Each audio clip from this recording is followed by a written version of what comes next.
Saudara-saudari yang terkasih dalam Tuhan kita Yesus Kristus, hari ini kita kembali mendengarkan salah satu khotbah Yesus yang terkenal, yaitu "Kamulah garam dan terang dunia". Perkataan Yesus ini, "Kamulah garam dan terang dunia", sudah sering kali kita dengar dari kita kecil sampai kita tua sekarang ini, sehingga selalu dijadikan pegangan dalam hidup kita umat Katolik. Kita pun sangat paham akan makna tersebut, yaitu jadilah bermanfaat untuk sesama, jadilah berguna untuk sesama kita. Garam. Ada yang tahu garam? Buat yang belum tahu garam, ini bentuk garam. Gimana rasa garam itu? Asin. Ya, betul sekali. Semua orang pasti pernah melihat garam. Bumbu dapur untuk mengasinkan makanan, mengenakan dan menyedapkan makanan. Bahkan bisa jadi untuk mengawetkan makanan. Ibu saya bilang, masak itu nggak perlu pakai micin atau penyedap rasa. Cukup pakai garam, gula, dan bawang. Walaupun perkataan itu nggak sepenuhnya benar ya. Kita tetap perlu penyedap rasa, kaldu ayam, kaldu sapi, bumbu-bumbu, dan rempah-rempah lainnya. Semua tergantung masakannya. Tapi memang garam selalu ada di setiap masakan. Sekarang terang. Di Injil memang tidak dijelaskan benda dari terang itu. Bisa lilin, bisa lampu, obor, bahkan bisa juga matahari. Tapi apapun bendanya pasti sesuatu yang menerangkan. Sesuatu yang membuat gelap menjadi terang.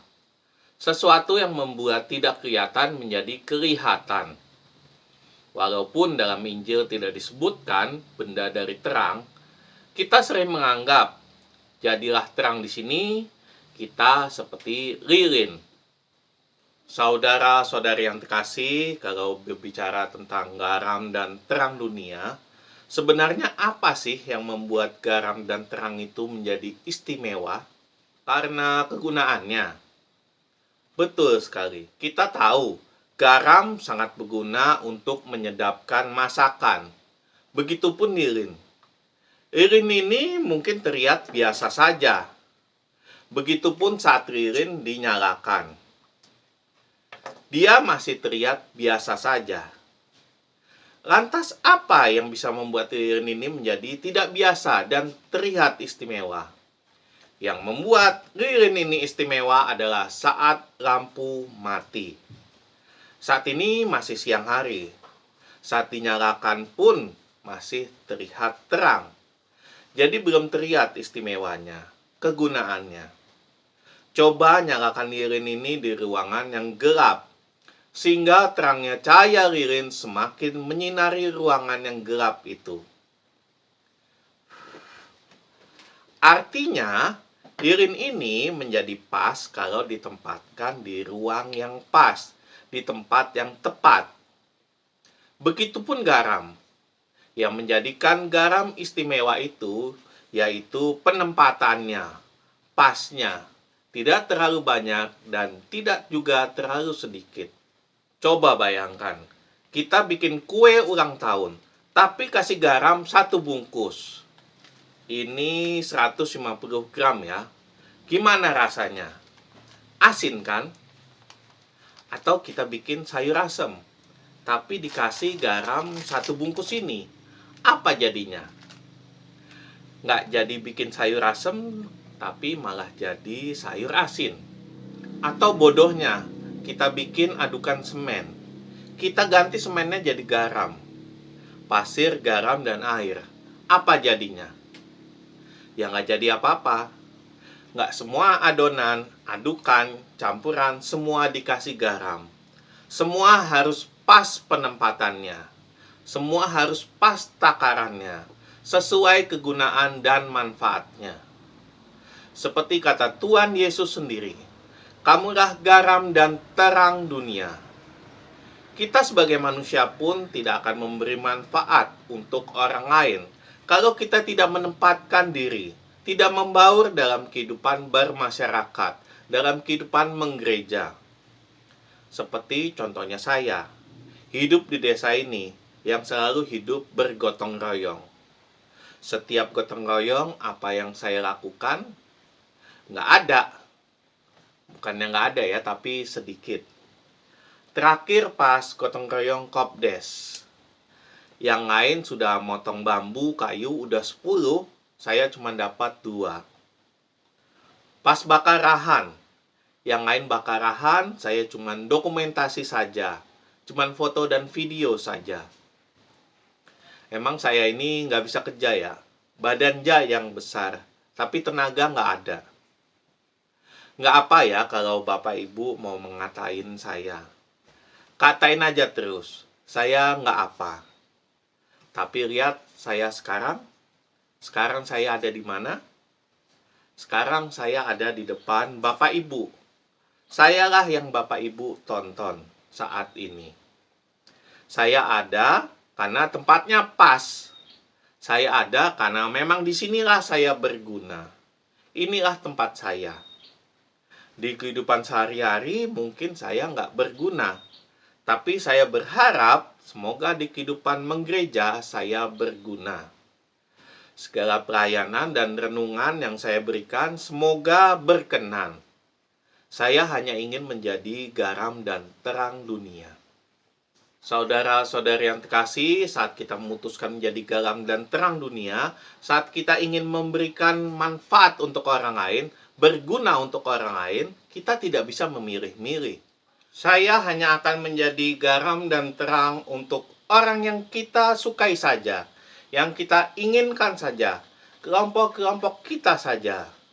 Melainkan kita harus selalu siap untuk menjadi penerang ke siapapun, kapanpun dan dimanapun kita berada. Ingat, lilin tidak hanya menerangi ke satu titik saja, tapi juga menerangi seluruh ruangan yang gelap. Dia tidak bisa memilih arah cahayanya, tapi ke seluruh ruangan. Kota yang terletak di atas gunung tidak mungkin tersembunyi. Saudara-saudari yang terkasih dalam Yesus Kristus, beberapa kali saya dengar, saya nggak mau jadi garam dan terang dunia. Karena apa? Karena sifatnya yang tidak abadi. Garam dan lilin pasti akan habis bila dipakai. Perlu keberanian yang lebih untuk menjadi garam dan terang dunia. Apalagi lilin. Orang pasti malas menjadi lilin. Udah bentuknya kecil, cepat habis, meleleh, dan cahayanya pun tidak terang-terang banget. Tentu saja kita tahu makna dari semua itu, yaitu pengorbanan. Bahwa seseorang kalau mau berguna, mau bermanfaat untuk sesama, dia harus berkorban dan memberikan dirinya atau cahayanya untuk semua orang. Lantas, kenapa garam harus dipakai? Harus ditaburkan. Kenapa lilin harus dinyalakan? Bukankah kalau mereka tidak dipakai, tidak digunakan, mereka akan hidup lebih lama? Di Injil sih dijelaskan, jika garam tidak terpakai, garam itu akan menjadi tawar dan tidak ada gunanya, selain dibuang dan diinjak-injak orang. Atau lilin dan lampu yang lama tidak terpakai, nantinya mungkin akan berdebu, rusak, dan mungkin akan dibuang juga. Atau mungkin kita akan lupa menaruhnya. Sehingga pada saat kita ingin memakainya, malah kita tidak tahu di mana kita menyimpannya. Maka lilin dan lampu itu akan menjadi terlupakan juga. Saudara-saudari yang terkasih dalam Tuhan kita Yesus Kristus, hari ini kita diajak untuk memilih.